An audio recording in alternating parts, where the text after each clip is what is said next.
Well, everyone, it's been about 6 months since I first picked up my iPhone 11 Pro, and I'll be honest, it's been a pretty decent upgrade coming from my iPhone 10, but if you remember the first time I bought it, this has been a long time coming. And these 6 months at one hand felt like they flew by, but on the other hand, there's been so many different things that have happened with just iPhones and iPhone leaks and iOS, all this stuff, that these 6 months probably have felt like more like 6 years, to be honest, more like, especially considering the situation that we're in now. But I feel like with the iPhone 11 Pro, this was the first time in a long time that I actually had the first brand new iPhone, and I think this is the first time that I ever bought a brand new phone and never used it for a prolonged period of time. With my other iPhones, I tended just to keep them, or like with the iPhone XR, I would just, put away. But with this one, I actually kept it, and I'll be honest, this phone has been very, very good. If you want the short answer, it's been a very good time owning it. I didn't have like a horrible time. There were really no issues, anything like that. Most of the issues were fixed within software updates and everything, so this whole entire 6 months, I'm so glad to see that I really didn't have too many issues.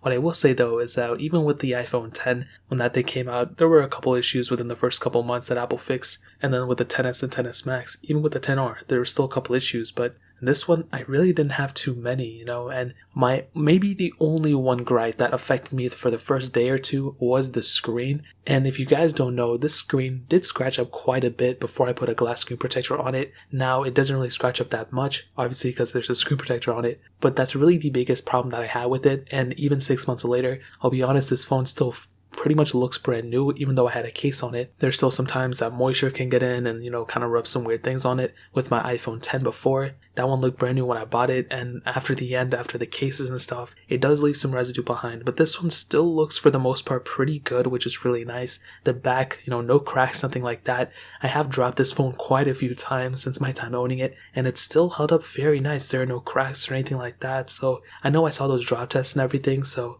I already kind of knew this phone was pretty good, but at the end of it, still very, very nice. Now, this thing has gotten several software updates since the first time we got it. Nothing like too crazy. There were some pretty major updates with 13.2 and 13.4. Even 13.3, those things brought a couple new features and updates here and there. But overall, it's still holding the updates fairly well. There's really nothing that really, threw this phone off or anything like that, which is good. No random reboots, no random, factory data resets I had to do or anything like that. So in terms of a software and hardware standpoint, this phone is definitely held up very well. And the cool thing I want to report is there's very little burn-in on this phone too, which I'm really happy about, and my battery health is still at 100%, so this phone has been holding up very well in terms of the longevity of it. I still feel like this phone is very, very fast. I compared it to a lot of other flagships of this time, and still, same exact thing, it's still a very fast phone at the end of the day. And that kind of goes into the performance side of things. Whenever I was doing anything with this phone, whether that's, replying to emails, texting people, calling people, this is my main phone that I use every single day. And I didn't really run into too many problems, which I'm really happy about. With the phone, you already kind of expect it to be, slow here and there, but for the most part,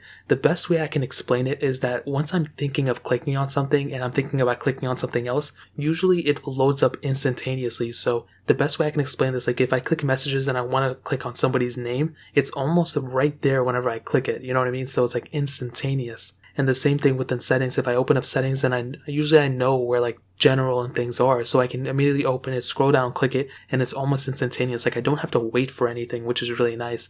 Same thing with Snapchat, same thing with like Twitter DMs and all that stuff. It's just almost instantaneous when I click it, and that is something that I really, really do like. And even in Super, now the most intensive thing that I sometimes do on my phone, is not every day, but the thing that I do most of the time is, on the super intensive end, is making music on my phone. Sometimes it doesn't happen all the time, it's very rare, but the times that I do, the phone itself does get pretty hot, but it's a pretty intensive app, so I understand. But that's the only time I ever found this phone getting hot or anything like that. The phone is held up very, very well in terms of just, being cooled down and all the time. Like I said, I text a ton of people. I'm always on Bluetooth, and my Wi-Fi and Bluetooth are on all the time. And really, whatever I do on this phone, it is not skipped a beat, and I'm really, really happy about that. And now looking back, my iPhone 10 was a little bit slower.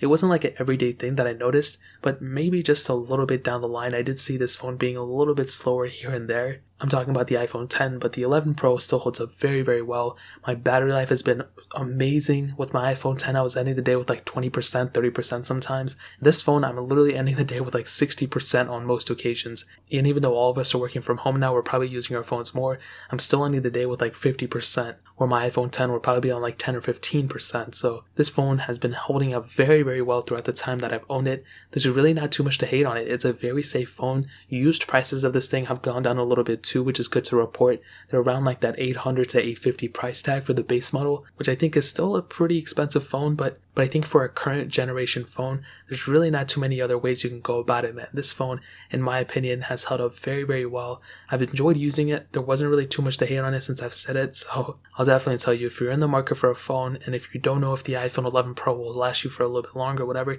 this phone will last you for a very long time, and the last 6 months of me owning it have been very good. The best way I can explain my use case of it is basically that I haven't really ran into too many problems or any problems at all. And that's the thing. I would rather spend more money and have less problems, to be honest. And this phone pretty much covers up all those bases. Even the cameras are great, but we all know about the cameras. I barely use it that often, but the last video I posted on my channel, or the April Fool's video, whatever, about the trash can, that was all filmed on my iPhone besides the first beginning. So I love this phone. Hopefully you guys like it too. I'll leave a link in the description if you guys want to pick it up. That'll be linked down below. But that's pretty much it. If you guys have any other questions or anything, leave it down in the comment section as well. Hit the like button, that would mean so much, but definitely hit that subscribe button. Every single subscriber that we get really does count, so it means so much if you guys could hit that. Also check out the other links down in the description as well. My Twitter, my Instagram, my second channel, all those links are linked down below. I'd really appreciate if you guys could check it out. More importantly than everything else, I love every single one of you guys. Hopefully I'll catch you guys in the next video. Peace out till then.